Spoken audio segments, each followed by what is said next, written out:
What? What? What the hell is this? Harumph. I didn't get a harumph out of that guy. Give the governor harumph. Harumph! You watch your ass.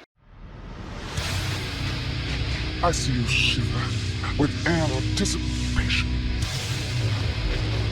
Let the show begin. Hey everybody, this is David Heretic coming at you with another edition of Reactions, Reviews, and Rants. And tonight... Okay, we're coming back to Nirvana. Yes, indeed. Nirvana fans, feeling you. Come on now. Here we go. This is a request from Reese Watkins, Simon Nemeth, and Mean Canadian. Ooh, so mean. They all want to see me react to this song by Nirvana.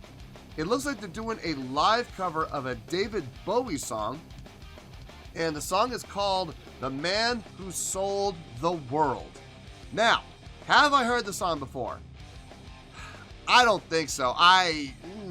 It's tough. I've heard a number of David Bowie songs, but that's the name of that song does not strike a bell with me. So I'm gonna assume that I have not heard the song before, not even the original.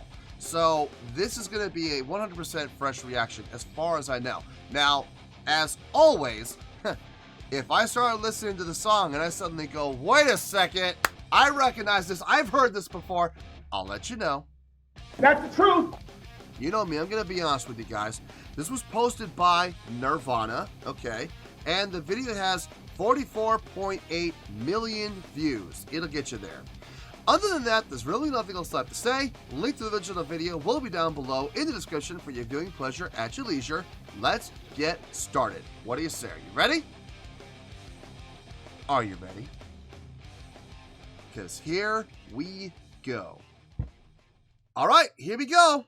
Nirvana, The Man Who Sold the World, live on MTV Unplugged.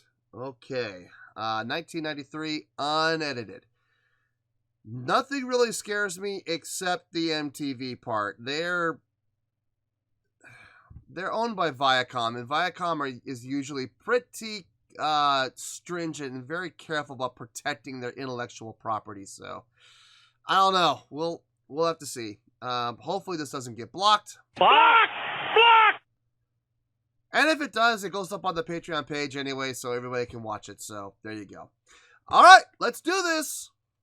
All right, boy, let's do this.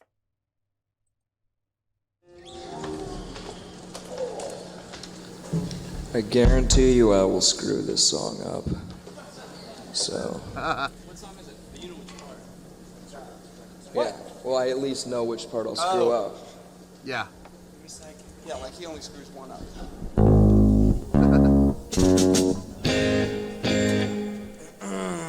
Little moments like that are always fun. Those little moments of levity. It doesn't matter if it's electric or acoustic shows. It doesn't matter. But, I mean, it would be just as funny on stage if it was electric, okay? But when you're doing an acoustic show, it's a little more intimate like this. It does seem a little more impactful, I guess. It seems more effective because it is such an intimate setting. So, anyway, let's keep going here.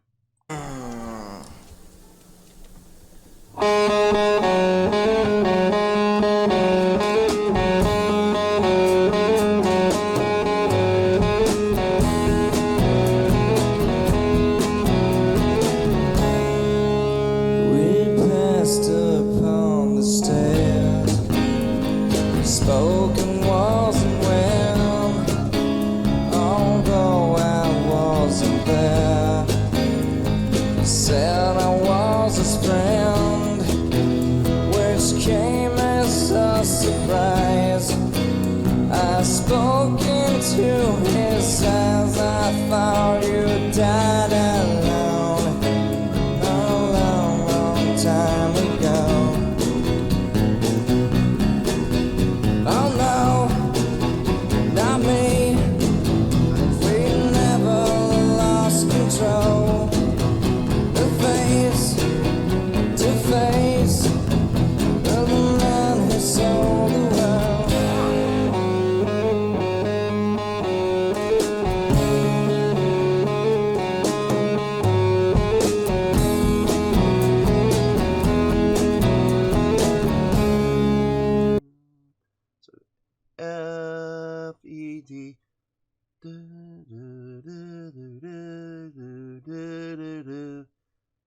interesting progression. Going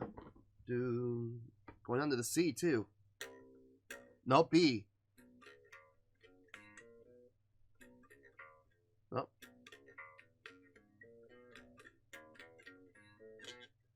Playing that. Wait a minute. No, it's just straight major. I thought maybe it might be a Dorian with the flat 7, but no, it's.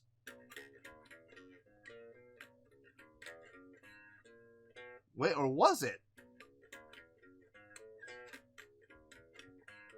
It was Dorian. Okay, so you got the flat 7 in there. All right, that's cool. And then to the C, then to the G, and then to the riff again. That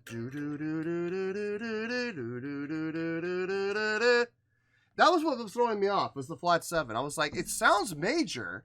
They're playing major chords, but the 7 is flat, which would make it Dorian. That's cool.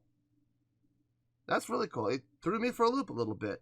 But the song is primarily in D. And then with that F, C, F, E, D, ref. I mean, the song is showing some really great intricacies. I'm digging it. I'm absolutely digging this, actually. Now, I don't know if that's how the original is. I've never heard the original, so I don't know how close this is to the original. But what they're playing right now, what Nirvana is doing right now, sounds really good. I'll have to go and listen to the original and compare it after this. I'm going to have to, because I'm curious to know just how many liberties Nirvana's taking, if any. They may not be taking anything. They might be doing a complete carbon copy. I don't know. I'll have to check it out for myself. Anyway, let's keep going for right now. I laughed and shook. Back it up a little.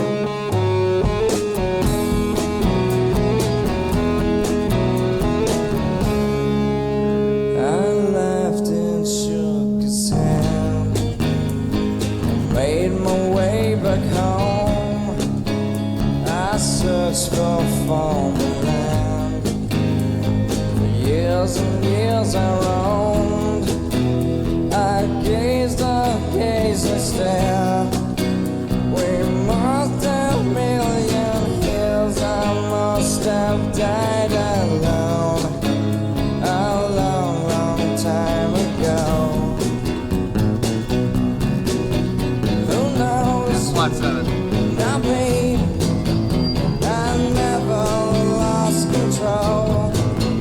Your face to face with the man who sold the world.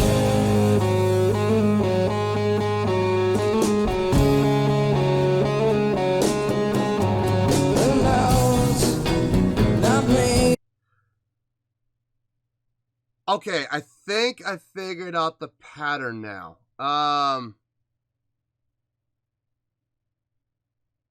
I'm digging what they're doing chordally. They're not being predictable, which is fantastic.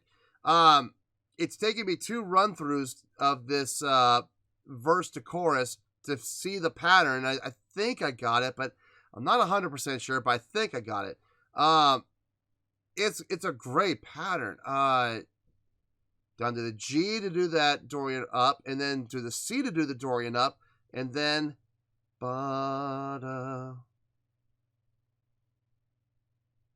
it's not C, it's B. So G to B, and then to the C, going back down to the G again, up to the B, to the A, up to the D, down to the A again, up to the D again, to the F, C, F, C, F, E, D sharp, D. I think that's what the pattern is. It's cool. Whatever it is. I mean, it's throwing me for a loop, but it's not throwing me for such a loop that's unpleasant. And it's frustrating. It's there. I know I could get it. I absolutely know I could get it, given, if I listen to this a couple more times, I know I could absolutely get it without question. But it sounds fantastic. And I like what's going on stage as far as instrumentation goes. The cello's a nice addition. Helps kind of fill out the sound. they're using pickups on their guitars to get the electric sound that's necessary for this song, I guess, which is fine. But it's a great blend. Dave Grohl back there using those rattan sticks, which are really those rattan bundled sticks. I always like those in an acoustic setting. I know there's a lot of drummers who would rather just use their regular sticks, and that's fine. That's all well and good. But in an acoustic setting, I've always dug those rattan sticks. And when you're doing like jazz combos, like, you know, you're doing like trios or quartets, you know, for jazz, it's always good when the drummer pulls those out. Every time I see a drummer pulls those out when I do a jazz quartet or a jazz trio, I'm like, yes, thank you. I know this is going to be a good show now. Anyway, let's keep going here. This is really good. I can't believe I'm going to say this. I'm actually really enjoying this. I'm not usually big on acoustic shows, but I'm digging this.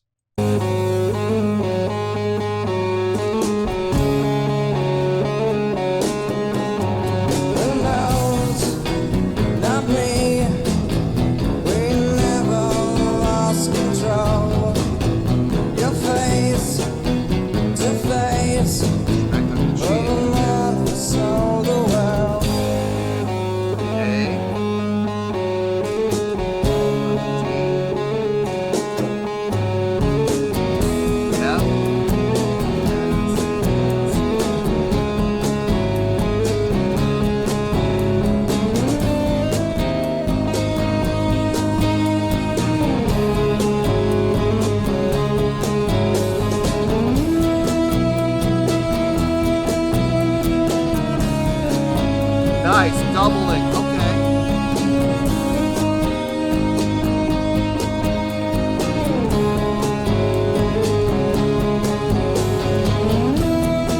So the cello player is doubling what Kurt Cobain is playing.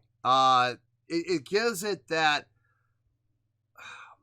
for lack of it, the only thing I think of is legato. It gives what Kurt's playing more of that legato feel, because it's being reinforced and filled out on the same line, the same note, the same everything with the cello to help bond and make it adhesive to each other.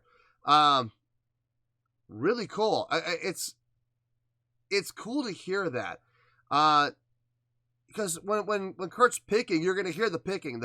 Every time he picks, you're going to hear it. As much as he wants to sustain with a guitar, you're not going to be able to sustain forever. You know, you can't. You're going to have to re-pick the string again to get the note to re-resonate. But when you're doing that picking in sync with the cello player, playing the exact same note, the same wavelength and everything, it's going to bond, and you're going to have a much more easy time hiding that picking. So you just get that long, legato, sustained, held out note, which is really, really cool. Great trick. It's a great trick. So that I picked up on that. That was really nice. Let's finish this out, and then we'll get to the review.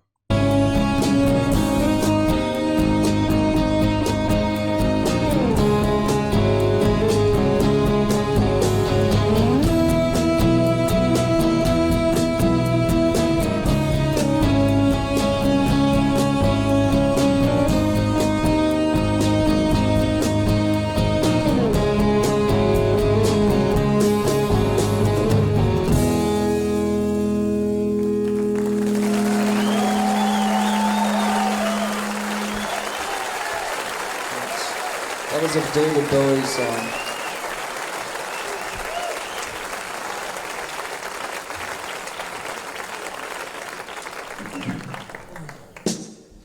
What's next?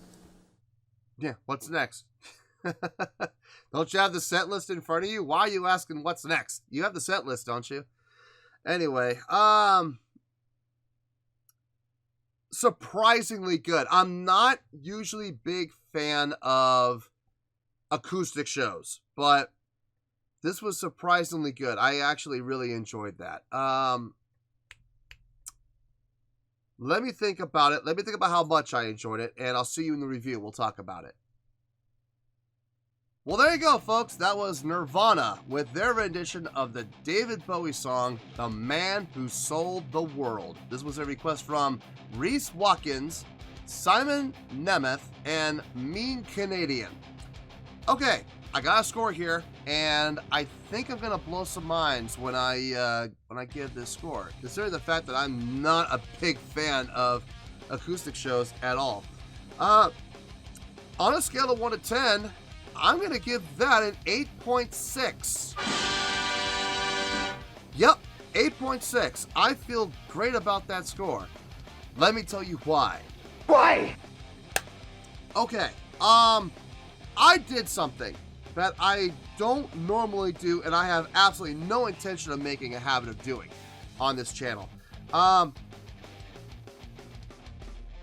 I listened to this, I went on YouTube and I listened to the original from David Bowie. I had to, because I was sitting here really kind of racking my brain going, how many liberties did they take? How different was this from the original? So I listened to the original, and like I said, this is not something I'm going to normally do. I will do this like only if I absolutely feel it's necessary, and this is like the first time I've ever felt it was necessary when it comes to covers. So I listened to the original, and I gotta be honest with you, folks. I like the original, don't get me wrong. I thought the original was really well done, but I gotta be honest with you, I like this version better. I do. I like what Nirvana did. First of all, changing the key, dropping it down to D instead of in E. I think this song sounds better in D than it does in E. It absolutely does. The approach that Nirvana took with this song, doing it in an acoustic setting, first of all, I dug it. Even though they had to use the pickups to get that little bit of distortion in the guitar, I see the reasoning for it, and I absolutely get it. That's an important line, so you gotta have it. But everybody, they stayed pretty true to the original, other than the key change. They took a couple of liberties as far as arrangement goes from an instrumental standpoint, where there were parts of the original where it was literally just that main guitar line and drums. That was it. And you heard it hard panned right for the guitar, hard panned left for the drums, and then halfway through it, the other instruments would come in. I felt like that left it kind of empty. You know, hearing what Nirvana did where everybody was playing throughout the entire song definitely made it fuller and richer, and I can absolutely appreciate that. Dave Grohl using those rattan bundled sticks. I love it when drummers use those sticks, especially in an acoustic setting, or like I said, in a jazz trio or a jazz quartet setting, or even a jazz quintet possibly. Although a quintet might be a little big, and you might want to use sticks for that. But nonetheless, in a smaller, intimate setting, those rattan bundle sticks, they really do come in handy. So I was thrilled to see him using those, and you could hear it. You could absolutely hear it. Some really solid drumming from him. Very tasteful drumming from him on this. Chris with the bass sounded really good. Crisp came through. Had the bottom end, obviously, but had enough bite and had enough treble on it to get those attacks nice and clear. And that was really important, especially considering how many unison runs he did with the guitars. You gotta have it. If it was muddy and it was just nothing but bottom end, it wouldn't have sounded nearly as clean. So I'm glad he had that good mix going there. The other guitar player, I think that's people have told me that his name, I think his name is Pat Smear, if I'm not mistaken. Great job filling out the sound with the strumming, the chordal strumming. Very nicely done. Great touch. Not overdoing it. Just filling out the sound, adding the color, which is what, from what I understand, he was brought on board to do anyway. So there you go. Kurt Cobain's vocal delivery on this. Now, I will say this. Between David Bowie's vocals and Kurt Cobain's vocals, I will say I think I prefer David Bowie's vocals a little bit more. on the original compared to this. Now, that's not saying what Kurt did was bad, okay? I'm not saying that at all. What Kurt did on this was fantastic, okay? All I'm saying is personal preference. I feel like I personally like David Bowie's vocals better. But Kurt's guitar playing on this was fantastic. It was fantastic with that melodic line going the whole time. Really well done. And I really liked the part where he was, I guess, for lack of a better word, doing the guitar solo. And he had the cello playing in unison with it to make it very sustained, very legato, and really help sustain the notes that needed to be sustained. I thought that was brilliant. It was really, really good. While I was reviewing the song, I remember they were doing the melodic runs, that do-do-do-do-do-do-do-do, and I was thinking to myself, flat 7, that's Dorian scale, and I was actually wrong. It's not. Dorian scale will include the flat 3rd, and I got ahead of myself. So it's not actually, they were doing a major 3rd, so it's not minor 3rd, it's major 3rd with a flat 7. That's actually a Mixolydian scale. My bad. No, I just want to make sure I corrected myself there during this review. But when they were doing those melodic lines, shifting from the G to the B on top of it, and then resolving to the C, you know, that was really cool. I dug that. But yeah, it wasn't Dorian, it was Mixolydian. I don't want the music theory people that actually know theory come after me going, you don't know what you're talking about. No, it was Mixolydian. My bad. I got a little confused. I'm sorry. But yeah, it's Mixolydian scales.